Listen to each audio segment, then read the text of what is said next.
না এই শরবত খাও তো। আসি। অভি করে অভি তো বাইরে। মানে কি?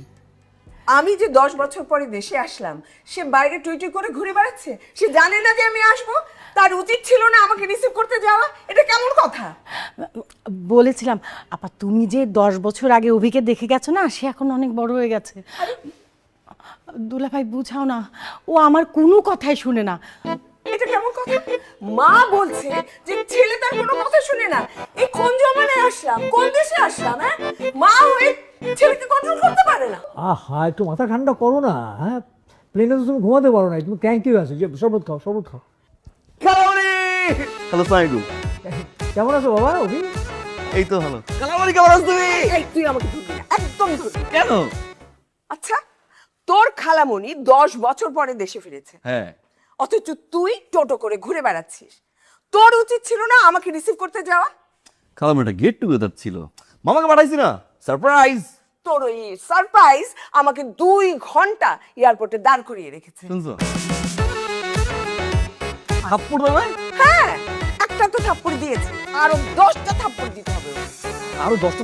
এ খালামারি, তুমি তো আসলে সুন্দর হয়ে গেছে খালামারি।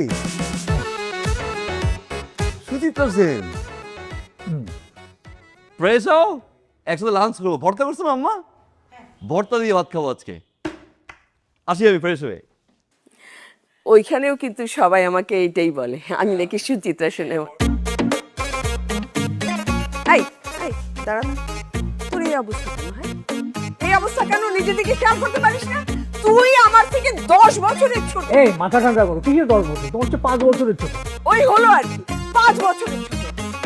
অথচ তোকে যদি দেখে কেউ বলবে যে আমার থেকে তুই 10 বছরের বড়। হ্যাঁ, নিজের দিকে একটু খেয়াল করবি না? খাস কি? কি রান্না করেছিস? গরু ভুনা, খাসির রেজালা আর মুরগির কোরমা রান্না করে। হ্যাঁ, ওই মাংস খেয়ে খেয়ে যে এত মাংস বানিয়েছো শরীরে। জিমে যেতে পারো না? একটু জিমে গিয়ে নিজের দিকে একটু খেয়াল করতে পারো না? হ্যাঁ ঠিক আছে। আর তুমি একটু দেখতে পারো না, একটু বলতে পারো না? এত খাই কেন? কত তো পাত্তাই দেয় না। আরে পাত্তা দেয় না মানে? পাত্তা দেওয়া বা